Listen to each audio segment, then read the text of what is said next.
So here's the thing. You couldn't pay me enough to wake up at 3 o'clock in the morning, get out of my bed, leave my wife and baby at home, to hop in the car, to go to Miss Jones's house, to walk through 3 feet of poop water and extract it. You just couldn't. I mean, the $3,000 or $5,000 restoration job, financially, if you really think about it, 20% net profit margin, right? It's like $400 for me to go out there and do that. That's not the reason I would do that. In restoration, we all have a higher purpose that drives us and a higher reason for existing within the society. And it's not the money, because again, there's not enough money if it was just about the money to justify restorers waking up, going above and beyond to do these things. A lot of times as restorers, we get caught into the hustle and bustle and we don't realize the higher purpose that we have. In this video, I want to go through the different areas that I think contribute to our higher purpose, because we don't talk about this enough. Let's dive in.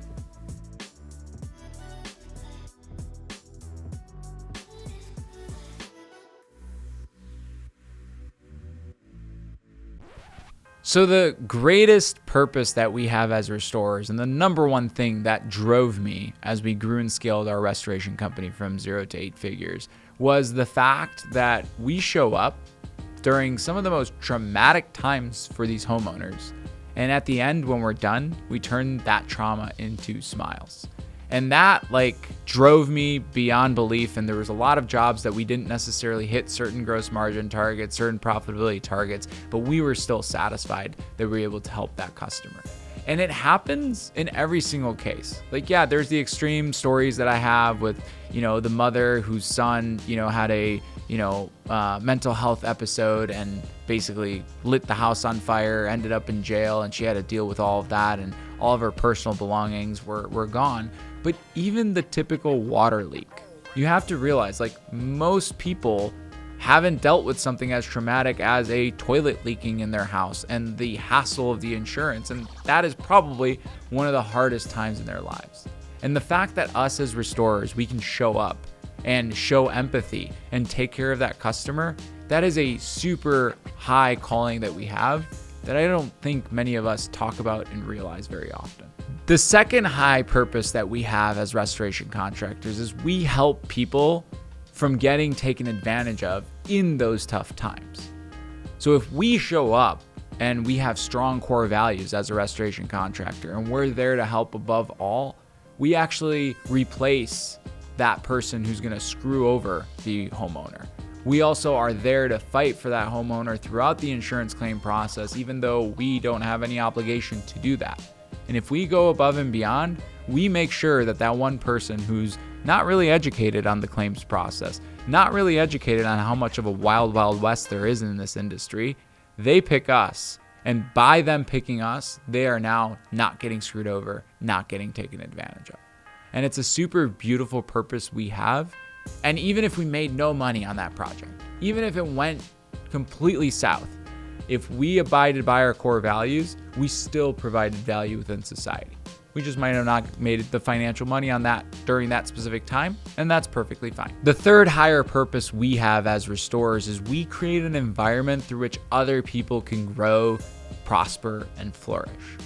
Our employees within the restoration industry can start working at our company at actually not even minimum wage, way above minimum wage, because that's an entry-level position within our company, and quickly grow and turn into a 6+ figure position.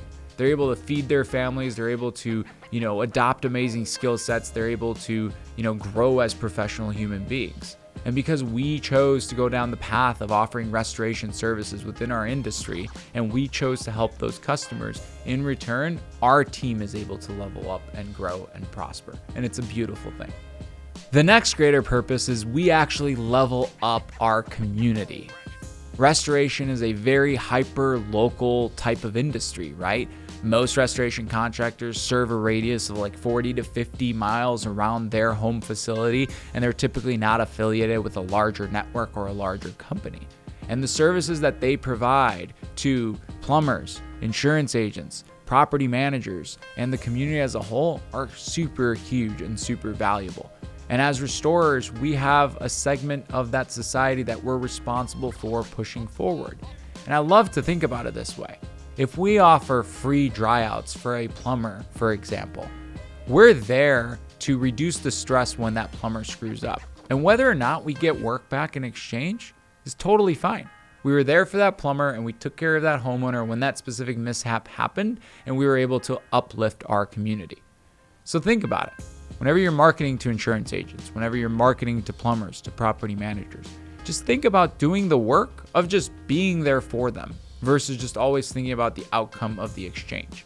Because there's a greater purpose and a greater reason for why we exist as restorers and plumbers, insurance agents, property managers, and homeowners' lives.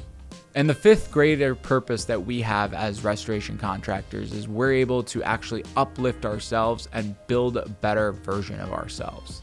Restoration comes with a lot of different learnings. We're going to make a lot of mistakes. We're going to be in the community showing up 110%. But if we're self-reflective upon it, we can actually make ourselves better. And I know that most restoration contractors that truly go all in and embrace the journey of growing a restoration company, they come out as a completely different human being at the end, a better human being, a person that's built awesome skill sets, an awesome character that could be unstoppable in the world. And typically, good people make the world a better place. So whenever you think about the journey of restoration, think about the fact that you're constantly evolving as a restorer and you're constantly contributing a higher purpose to society.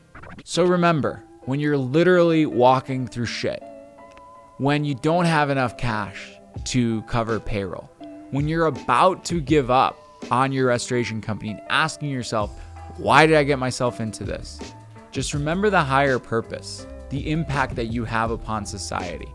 And honestly, that is my biggest driver as an individual, is knowing that I'm here to serve the restoration industry, to serve those who serve others.